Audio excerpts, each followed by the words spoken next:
Bueno, o sea, yo tengo la impresión de que tenemos otro tipo de sociedad en Perú, en el sentido de cómo tratamos el racismo, ¿no? De hecho, uno ve movimientos como el de Black Lives Matter en Estados Unidos y uno piensa que ahí existe un movimiento y se habla directamente del concepto y se tiene claro quiénes son las víctimas y probablemente también quiénes son los victimarios, ¿no?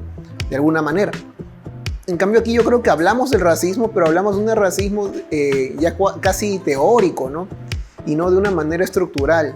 Entonces mi preocupación en realidad en el texto era discutir si en realidad no estamos haciendo del racismo una discusión más subjetiva que material, ¿no? En el sentido de que ese racismo que parece conceptual tiene efectos materiales diarios en la vida de, bueno, una gran mayoría de personas en el país, ¿no? Sino que, como Baldwin, el escritor James Baldwin hablaba de los conceptos que quedan unsaid, ¿no? O sea, que quedan sin ser dichos.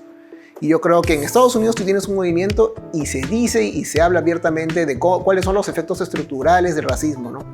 Y en cambio aquí yo siento que si se habla, rápidamente es cambiar la conversación en una manera que termina por acallar realmente una demanda por cambio estructural real, ¿no? Claro, yo en el texto hablo un poquito del concepto de casta, ¿no? De hecho hay un trabajo interesante de Wilkerson, que es reciente, que se llama American Caste Society System, que trata de, o sea, del sistema estadounidense de casta, y trata de compararlo con la idea de castas en India. Lo que trata de proponer es la idea de que si bien tú tienes divisiones sociales y probablemente hay también temas de clase social, la idea detrás de la clase social es que uno puede avanzar en una clase y superarse a través de conceptos académicos o profesionales. Pero ¿qué pasa cuando, a pesar de haber logrado eso, tú no llegas a realmente ser entendido como un ciudadano pleno?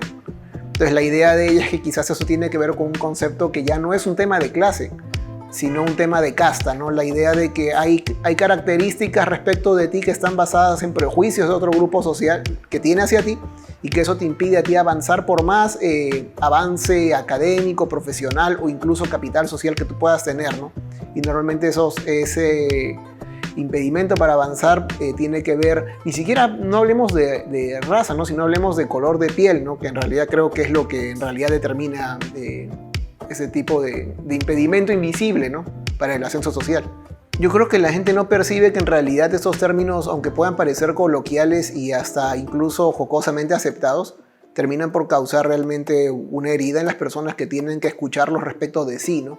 Quizás no es tan complicado para aquel que lo dice llamar a otra persona cholito, ¿no? O hacer una referencia a su color, porque quizás cree él que tienen una relación de amistad o social tal en que no se siente o no se percibe como un insulto, lo cual puede ser cierto. El problema es si se percibe del otro lado o no como algo que sea moral o no, ¿no? Y yo creo que queda sin decirse el hecho de si en realidad me hiere a mí o no. Y yo creo que muchas personas, y creo que la reacción a lo que he escrito y también a lo que muchas personas están escribiendo, porque uno ve que ahora último se está hablando mucho de racismo en Perú. Hay textos también de un escritor que me gusta mucho, que escribe, me parece que es en El Foco, que es Mateus Calderón. Y, o sea, tratemos de pensar ahora en las formas como no hablamos de eso, de esos conceptos. O sea, hablamos de una manera casi discutiéndolos en términos coloquiales, pero no discutimos los efectos estructurales que tienen esos términos, ¿no? Y cómo terminan por validar socialmente dentro de un lenguaje coloquial una serie de taras sociales que no se terminan por confrontar directamente, ¿no?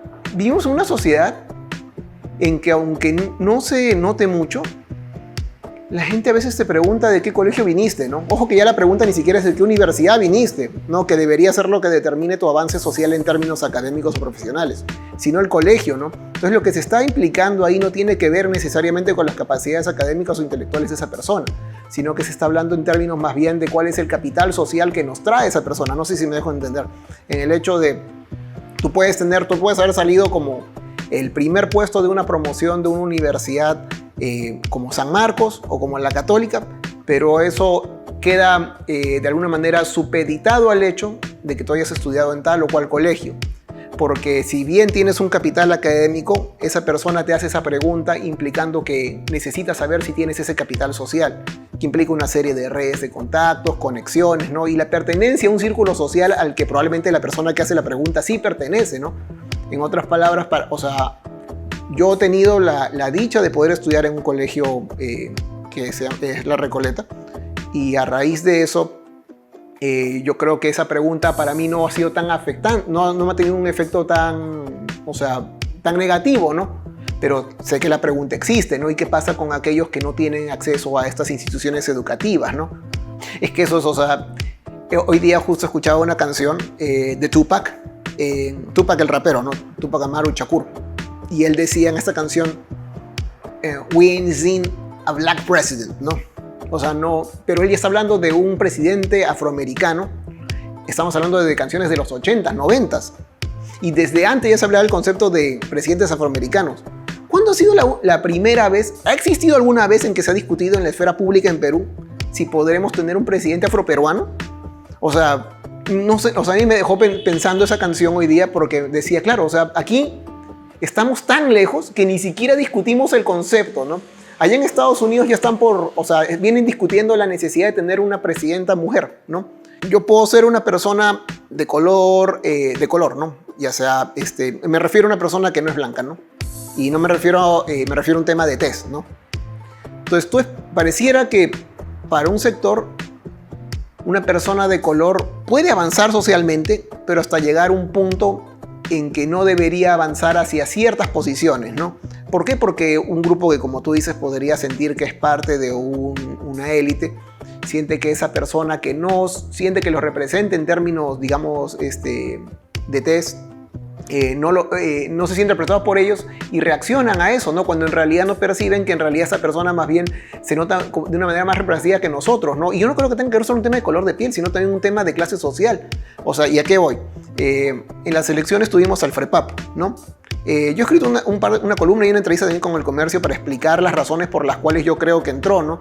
De hecho, mucha gente dice que entró porque hubo voto de protesta. Bueno, si hubiera sido voto de protesta, tú no podrías llegar, o sea, matemáticamente yo hago teoría de juegos, no es posible que tú llegues al puntaje que tuvo, y además todos sus candidatos tienen voto preferencial. Nadie vota de manera de protesta con voto preferencial. Entonces hay claramente personas que han votado pensando en estas personas como que me representan. Y claro, de todas formas ellos hablaron de temas que eran importantes para quizás no el sector que está más arriba de la sociedad, pero sí el que está más abajo, ¿no? Como temas relacionados a los genéricos, ¿no? Quizás una persona que se atiene en la San Felipe nunca está pensando en un genérico porque no se vende en la botica en la botica de la San Felipe un genérico, quizás, o no se consume tanto ahí, ¿no? Pero en cambio una persona que se atiende en un hospital del Minsa sí está pensando cómo comprar ese genérico, cómo no solamente que exista la obligación de tenerlo, sino que exista la obligación de la entidad, de la farmacia, qué sé yo, botica, de ofrecértelo de primera vez y no tener que pedirlo tú. Pero yo creo que también hubo un tema detrás de... suena más genuino cuando yo puedo reconocer que esa lucha que traes en términos políticos es también una lucha en términos personales para ti, ¿no? O sea, que yo puedo sentir que es parte de tu experiencia personal.